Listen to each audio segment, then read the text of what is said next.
იმდენი ვიჭყუბე, რომ ვეღარ ვლაპარაკობ საგამოშტებისა თამარ, რომ უფრო მეტ ფრუსტრაციას გამოიწვევს, თუ კი ეს გეგმა ჩავარდება და ოპოზიცია ამ საკითხში დამარცხდება. საგამოშტებისა რა გაჩხუბებდა? არა, არ ჩხუბობდი, ვკამათობდი. უბრალოდ იმიტომ რომ რაღაც გზავნილებში თანხwebdriver ვერ დაინახე, გიორგი მე დავინახე, მაგრამ ნუ არ ვიცი, ვის მაყურებელმა გადაწყვიტოს.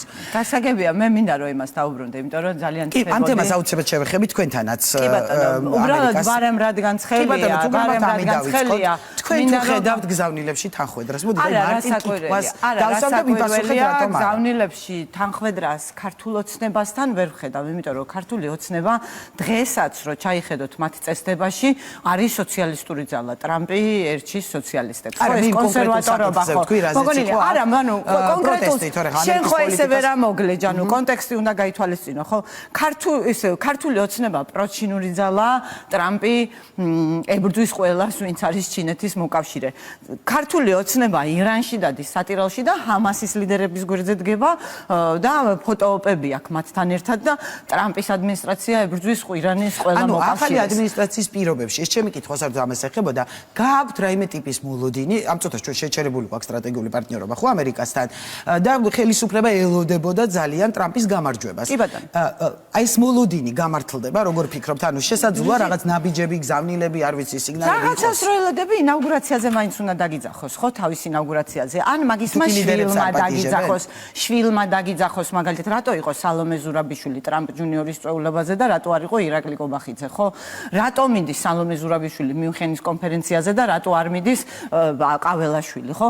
ანუ ეგ არის სისულელე, ანუ საბოლოო ჯამში ამერიკის შიდა დისკუსია ტრანსგენდერებზე, რომ გადმოიტანო აქ, მაშინ, როდესაც საუბარი არის ადამიანების ფუნდამენტურ უფლებაზე, ეს არის უბრალოდ აი სასურს, აი ელიოზი რო იყურება ნატრის ხეში, აი ესე დაახლოებით მაგას გავს ეხა ქოცები, რომ აი ასე იყურებიან ტრამპს. ერთადერთი რაც ტრამპისგან ქვეყნისთვის ძალიან ცუდი შეიძლება მივიღოთ, ის არის რომ თუ სამხრეთ ჩრდილოეთ კორეის სცენარი განმეორდა უკრაინაში და უკრაინა გაიყო ისე რომ ერთი ნაწილი უკრაინის მკვეთრად პროდასავლური გახდა და გააგრძელა სვლა და მეორე ჩრდილოეთ კორეასავით დარჩა რუსეთის ქვეშ, ჩვენი საფიქრალი ის არის რომ იქ არ აღმოჩნდეთ, სადაც ჩრდილოეთ კორეა იქნება და ეგ არის მაგაზია სამუშაო და ამიტომ გჭირდება რეჟიმის გამოცვლა, რომ ადამიანებს რომელსაც ინაუგურაციაზე წარეპატიჟებიან და არც ერთ თავყრილობაზე სადაც ჩადის, ეხა მიუნხენში ვინ იქნება? იქნება ამერიკის ვიცე-პრეზიდენტი, ამერიკის საგარეო მდივანი, ამერიკის თავდაცვის მდივანი, ესენი ყველანი იქნებიან და ეს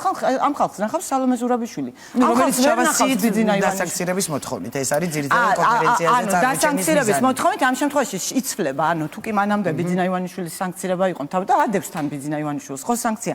ეს ძალიან დიდ რამეს ნიშნავს. მაგრამ რა დისკომფორტი მოდით, აი ამაზე მინდა ოპოზიციის დრო ცოტა მაკრატორები, კი ბატონო, ეს კრიტიკა ბევრჯერ მოგვისმენია. როგორ, აი, როდესაც თქვენ ამბობთ უხერხულობას, აი, არ ვიცი, რამე უხერხულობა შეუქმნით ქართულ ოცნებას ამ სანქციებით ისევ აი, რაღაც მონოლითის რამე ძალიან დიდი უხერხულობები აქვს შექმნილი და კიდევ უფრო დამძიმდება. ეგრე ბოლო მომენტამდე ხო არ შეიმჩნევენ რომ უხერხულად ხო მესმის, მაგრამ აი ოპოზიცია ამით როგორ არქევს ეს მაინტერესებს. აი, პოკერს გვეთამაშებიან ახლა ხო საშინელი კარტი უჭირავთ ხელში და რაღაცნაირად chicken game ქვია მაგას, აი თავზე ხელაღებულები, ვითომ ფეხზე კიდიათ, ესე აწვევიან, არაფერი ფეხზე არ კიდიათ.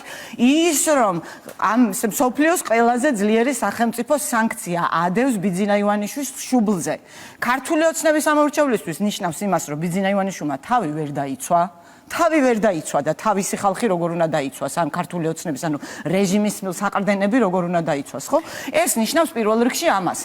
და რეალურად ჩვენ ვხედავთ იმ ვითარებას, როდესაც იზოლირებულია მთლიანად თავისუფალი სამყაროსგან და ეს სიგნალია არა მარტო დასავლური სახელმწიფოებისთვის ამერიკის სანქცია რო ადევს ქვეყნის დე ფაქტო მმართველს, არამედ არაბეთისთვის ისრაელისთვის იმაში გამოიხატება რომ ასე ხედავენ ამერიკის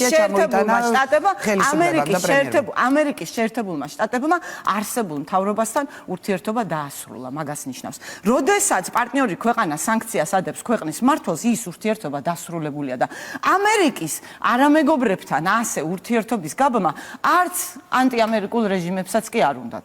იმიტომ რომ ეს არის სიგნალი ოპოზიციის ერთიანობაზე რომ მოვასწრო, იმიტომ რომ თქვენ არარეალისტური მივუწოდეთ, ეს იყო ძირითადი თემა პრინციპში. მაინტერესებს ჯერჯერობით არ არის რეალისტურად რატო აღიქვამთ, თუმცა გასაგებია, რომ აქამდე ეს შეუძლებელი იყო და თქვენ თქვით, რომ რაღაც ამ დემოკრატიულ პროცესს განმტკიცებულად ხალხი თვითონ განსაზღვრავს თავის წარმომადგენლებს და პირიქით ხალხი ითხოვს მრავალფეროვან არჩევანს, ძლიერ პარტიებსო. სად არის ეს არჩევანი და ძლიერი პარტიები? ანუ როგორ ხედავთ? ფედერალისტები ვართ არჩევანი და ძლიერდებით და ამას ხედავს მე მგონი შეუიარაღებელი თვალითაც ყველა რომ ძლიერდებით, იმიტომ რომ ჩვენ პასუხობთ ზუსტად პროტესტის მოთხოვნას. ჩვენ ვართ ქვემოდან ზემოთ პარტია, ჩვენი საყრდენი არის ჩვენი მხარდამჭერები, ჩვენი ფინანსური საყრდენი. არა, 2022-თვის არ ვემზადებთ. ვადამდელი არჩევნები. ვადამდელი არ მოესწრება ჩვეულებრივად ადამიანები რომ არჩევანი ისიანაში და იმიტომ 4%-მდე გვაქვს ჯერჯერობით, მე მგონი თქვენ 4% იმაში და მესე ართვლით არჩევნები თუ ჩაინიშნება ადამიანები დაიწყებენ ვარიანტების ძიებას არსებული აი ეს რაღაცა ენის გასატეხად მონათული 4 ბარიერ გადალახული პარტია ამ შემთხვევაში ოფცია არ არის იმიტომ რომ ხალხი უკმაყოფილო მითი ასე მაგრამ სხვა რამეს ვიძახი ერთიანობის თემას დაუბრუნდები რომ ახსნა ძალიან კარგად ოპოზიცია სინამდვილეში არის ერთიანი არის იმაში რომ პროტესტი უნდა გაგრძელდეს და რაც შეუძლია ყველა თავისას აკეთებს ამ ყველაფერში ოპოზიცია არის მაგალითად ერთიანი აი სალომე ზურაბიშვილთან რო ვისხედით, ყველანი შევთანხმდით იმაზე, რომ ჩვენ მოვაგროვებთ პროტესტს დავიცავთ იმით, რომ მოვაგროვებთ პროტესტის მონაწილეების უფლებადამბრუღებთა სიას, იქნება ეს რიგითი გამონძიებელი, რიგითი პოლიციელი, რიგითი მოსამართლე თუ რიგითი პროკურორი და გადავცემთ იმისთვის, რომ ისინი დასანქცირდნენ და რიგითებმაც იგრძნონ, რომ უკანონო ბრძანებების შესრულება უკვალოდ მათთვისაც არჩევს. ამაში ერთიან სიაზეც თუ არჩევნები ჩაინიშნა, ასეთი ტიპის ერთიანობაზე საუბრობს ვაშაძე. რაც შეეხება ერთიან სიას ვაშაძეს უბრალოდ დღის წეს სხვა თემა არ გააჩნია უბრალოდ. ვერ ხდება რომ მას ზუსტად მაგას გეკითხებით. გიორგისთანაც ვცდილობთ, აი რისი თქმა მინდა, ისე სულ გავჩუმდები, არ დაგამთავრებინეთ არც ერთი პასუხი, მაგრამ კითხვის არსებობა და ახსნა. ხო და გავჩუმდები და დაგასრულებინეთ. როდესაც ოპოზიციაზე ვსაუბრობთ, ამას ვეკითხებოდი გიორგი ვაშაძესაც. ანუ მე მესმის რომ მოკეთ მუშაობთ იმაზე რომ დასანქცირდეს ადამიანები, რაღაც იზოლაცია საერთაშორისო პარტნიორებთან. ქვეყნის შიგნით ოპოზიცია და პოლიტიკური პარტიები მართავენ პროცესს? კი ბატონო, ის ოპოზიცია და პოლიტიკური პარტიები საბედნიეროდ ვერ მართავენ იმ პროცესს, რომელიც ქუჩაშია დაძრული და რომელიც, თქვათ, აი ესე ქვემოდან ზემოთ მოდის და ეს მაიმედებს ზუსტად რომ ოპოზიციასაც უშველის ეს მოძრაობა, იმიტომ რომ დაკვეთა იმდენად ძლიერია, რომ ოპოზიციაშიც რაღაც შეიცვალოს, რომ ოპოზიციურ პარტიებში შიგნით მიდის დუღილი. გარედან ეს ყველაფერი შეიძლება არ ჩანდეს, მაგრამ ოპოზიციურ პარტიებში შიგნით მიდის დუღილი იმასთან დაკავშირებით, რომ რაღაც მათში უნდა შეიცვალოს. კიდევ უფრო მეტად ფართოვდება კონსენსუსი იმაზე, რომ ქართულ ხალხს უნდა ველაპარაკოთ ცვლილებების შინაარსზე. მე მგონია, რომ ეს პროტესტი განაპირობებს იმას, რომ ოპოზიციასაც ჭკუაზე მოიყვანს და მე ვხედავ ამას რეალურად და ვხედავ როგორ იხსნება ნელ-ნელა აი ეს თემები, რაც მანამდე დახურული იყო. პროტესტს მოყავს, მათ შორის ისიც რომ მაგალითად თუ მე რო გამოვდიოდი ხოლმე იმიდან, რა ქვია, რაღაც შეხვედრებიდან, ამ სამი პარტიის ტელევიზიები ტრიალდებოდნენ და ზურგს მაქცევდნენ. ანუ მარტო იმას ეს იცვლება ნელ-ნელა ხვდებიან რომ ესე არ არის. ხალხი ითხოვს იმეორებს, იმგზავნილებს, რაც სწორია, ხო?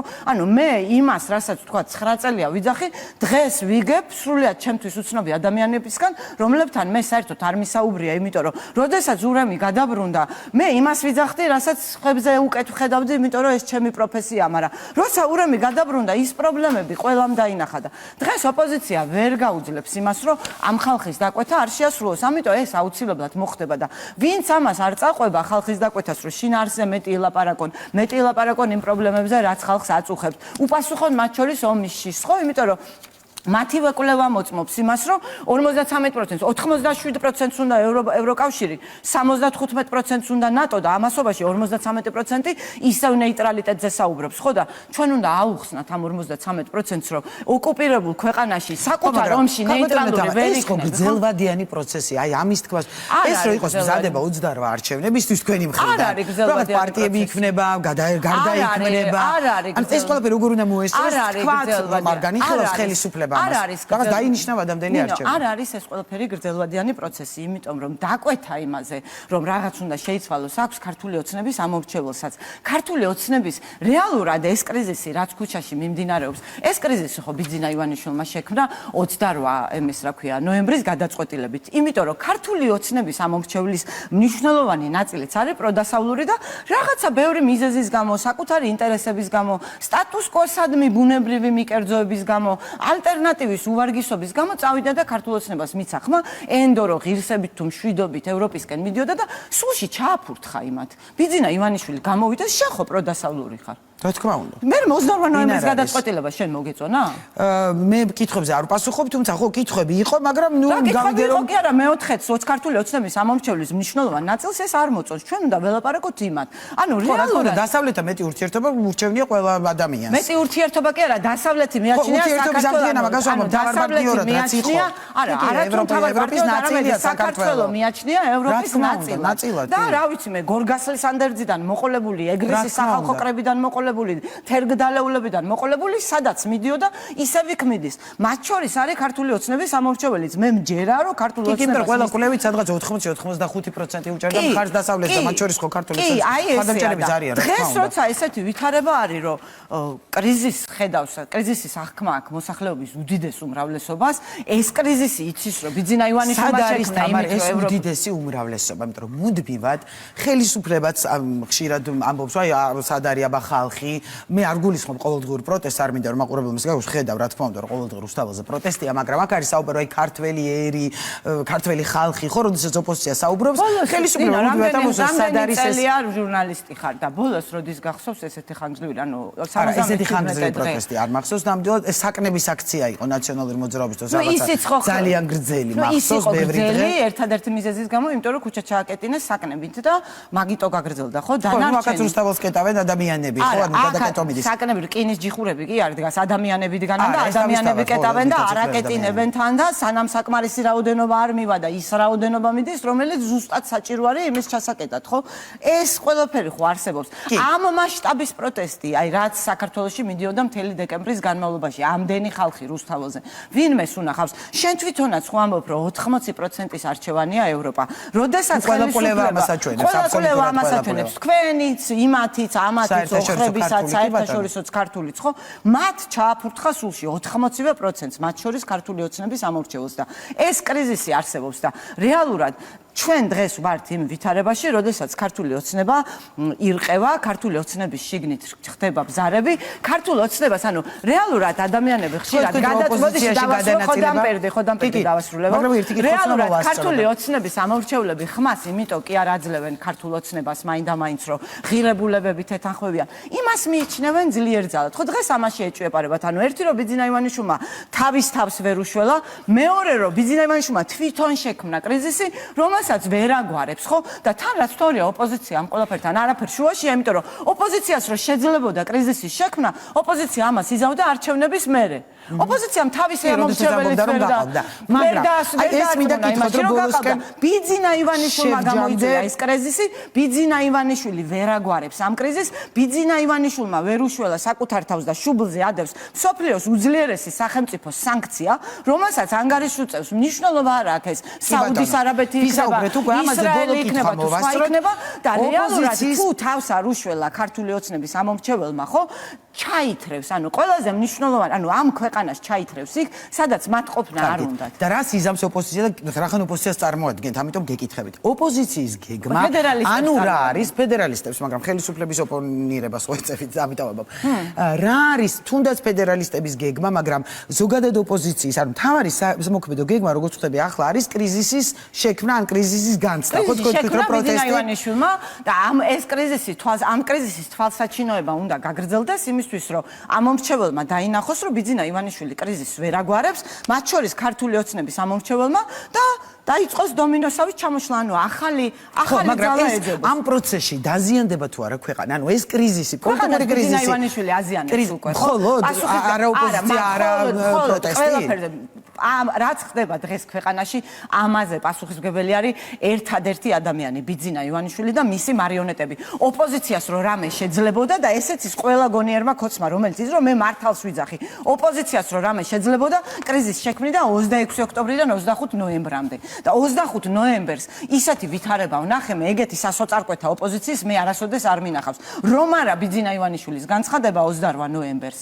ანუ მე ვემზადებოდი თვითმმართველობის არჩევნებისთვის, ჩვეულებრივად. ის 3 დღე მე ვემზადებოდი თვით, რომელიც დღეს არარელევანტური გახდა და დღეს მე აბსოლუტურად რეალისტურად ვხედავ იმის შანსს, რომ ბიძინა ივანიშვილი დარწმუნდება იმაში, რომ კრიზისს ვერ აგვარებს, მას მოუწევს სიტუაციიდან გამოსავლის პოვნა, შესაძლოა ეს გამოსავალი იპოვოს მაკრონში, ქართული ოცნების რეჟიმი ჩამოიშლება, დაინიშნება ახალი არჩევნები, ქვეყანას ტრანზიციის დროს უხელმძღვანელობს ბოლო ლეგიტიმური ინსტიტუტი სალომე ზურაბიშვილი, ჩატარდება თავისუფალი არჩევნები და ამ თავისუფალ არჩევნებში გაიმარჯვებენ დემოკრატიული ძალები. სურვილი და გეგმები და ფედერალისტები გაიმარჯვებენ მათ შორის თქვენი და ალბათ. ფედერალისტები ავიღებთ სადღაც 20%, იმიტომ რომ მე მგონია რომ ქართული ოცნების მხარდამჭერები ჩვენ დაგვიჭერენ მხარს, იმიტომ რომ ქართული ოცნება მას შემდეგ რაც ცვლილება მოხდება, როგორც ძალა გაქრება. ეს არ ნიშნავს, რომ ქართული ოცნების პრორუსული იდეები გაქრება, პრორუსული იდეები იარსებებს და მათი წარმომადგენელი პარტიებიც იარსებებს, მაგრამ ამ ფორმით ის ვერ გადარჩება და ვარაუდობ, რომ ჩვენ ავიღებთ 20%.